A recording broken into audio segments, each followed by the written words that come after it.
Hello, everyone. My name is Ariella Wagner. I'm the founder of SunRay Construction Solutions. We help thousands of general contractors, subcontractors, and suppliers secure their lien and bond claim rights.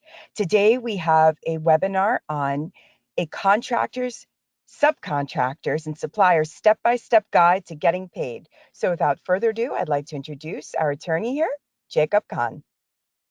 Good morning. As Ariella said, my name is Jacob Kahn. I'm an associate attorney with Deneweth, Dugan Parfitt in Troy, Michigan, and I'm here to talk about how to preserve your rights and make sure you get paid on your work. Michigan provides the contractors and subcontractors and suppliers and also laborers a remedy for payment beyond a contract claim. This remedy is called a construction lien. In order to have the remedy of a construction lien, the land must be privately owned. For example, a hotel, an office building, a restaurant. This is opposed to land owned by a city, a township, the state, or even the federal government. The privately owned land must be in Michigan for the Michigan Construction Lien Act to govern. The construction lien is recorded against the land of the private owner, and then the contractor, subcontractor, suppliers, and laborers must be able to prove that they've performed an improvement on the owner's land. So the individual needs to first start by determining, is the project I'm doing a private project or a public job, because there's different steps you have to take to secure your rights to getting paid on either. Once you know whether it's a public or a private job, you need to establish who you are. Are you the contractor, a subcontractor, a supplier, or a laborer? The contractor is the one who provides the improvement under the direct contract with the owner or the tenant of the land. The subcontractor is one who provides labor and material to either a contractor or another subcontractor. A supplier is one who only provides equipment or rents material or provides equipment or material to a contractor or subcontractor that is used in the improvement of the owner's land. A supplier to a supplier has no lien rights in Michigan. In addition, a laborer, an individual who performs work for a contractor or subcontractor, also has lien rights. So in Michigan, when a private job starts, the owner or the tenant files what's called a Notice of Commencement. This is a document that's filed with the Register of Deeds on the commercial project before the project is commenced. And it's going to provide you the legal description of the land, the name and the address of the general contractor, the legal description of the land, and the name and the address of the owner's designee. This is important because you're going to need to serve notices on the owner's designee, and you're going to need the legal description for your lien rights.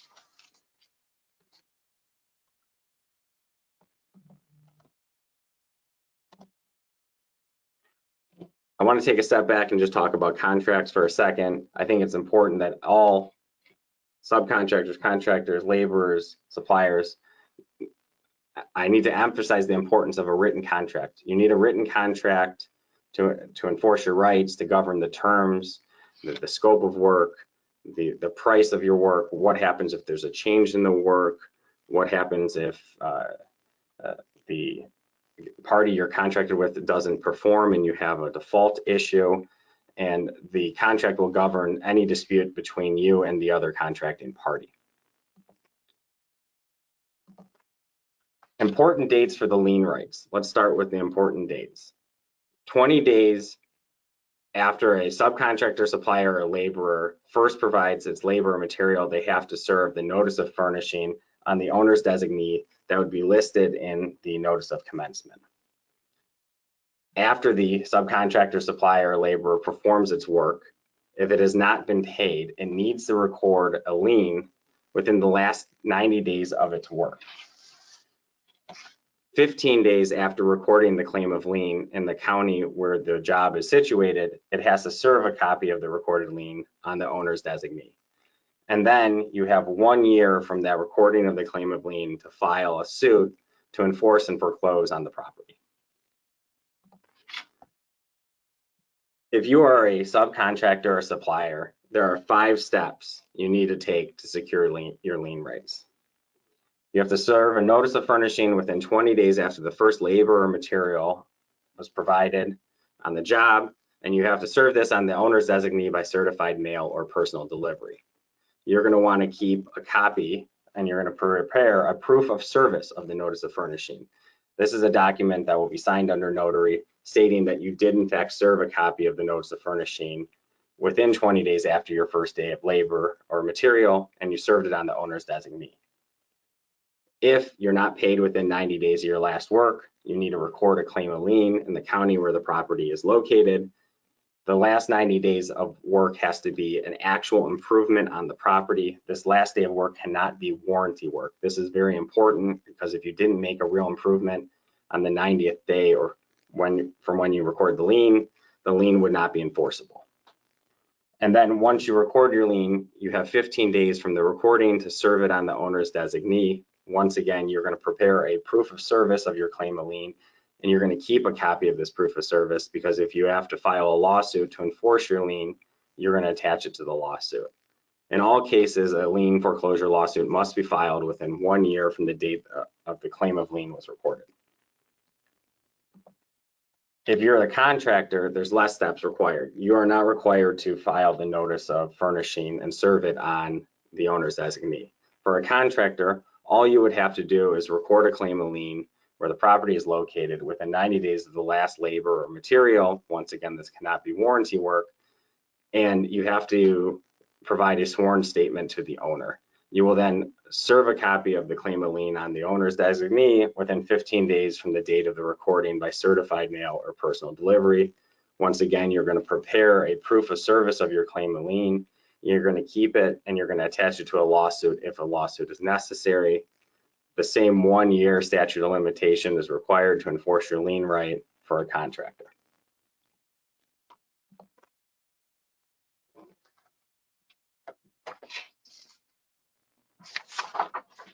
I also wanted to touch briefly that there is something called a lien bond. If you record a lien on a project, the owner or the contractor or subcontractor that you're contracted with may have a requirement under the contract or freely file a lien bond with a surety, which is an insurance carrier, to bond off the lien from the property, which removes the encumbrance from the property, and then you would have a claim on the bond that was issued by the surety.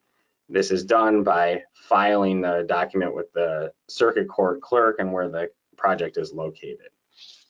The same 1 year statute of limitation requirement applies. Now, if you are doing work on a public job, you don't have lien rights. That's because you can't foreclose on a fire station, on a government-owned hospital.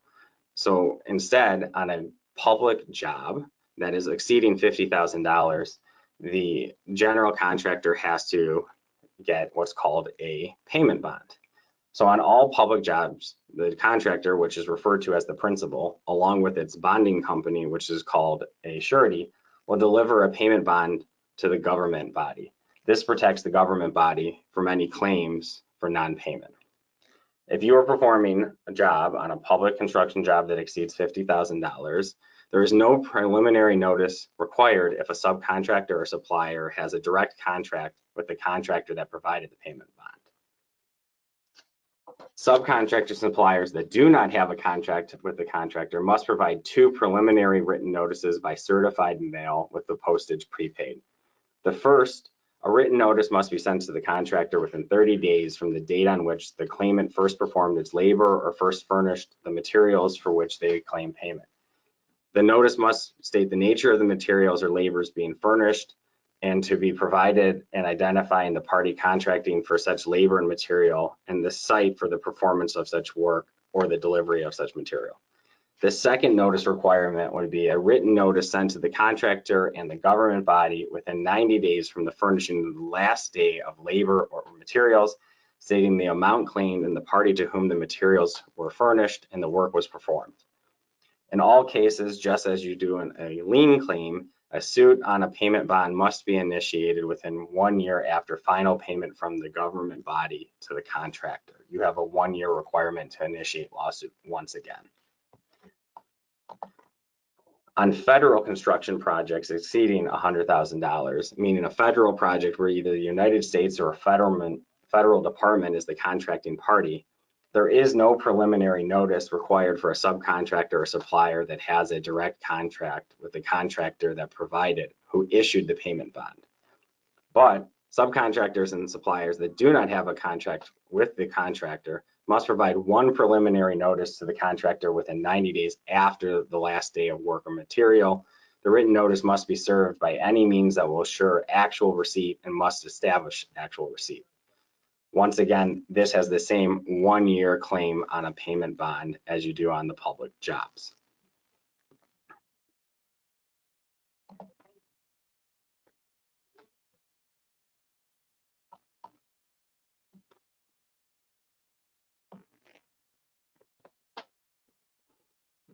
If anyone has questions regarding the work that can be offered in the documents and recording forms issued by SunRay Constructions, you can reach Ariella Wagner at the information listed in the slide.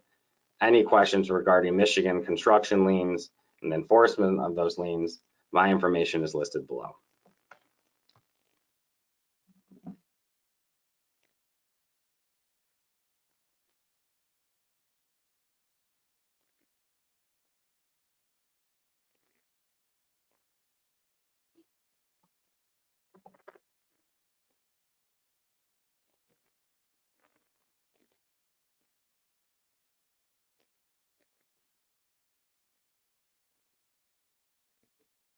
So there are no questions at all. But you know what? What always happens are people have questions towards the end. Pardon me, people think of questions after the webinar. So you could see Jacob's contact details and of course my details. And if anyone has any questions, please feel free to reach out to us at any time. Jacob, you did such a wonderful job. Thank you so much. And I wish everyone a sunny day. Thank you. Thank you.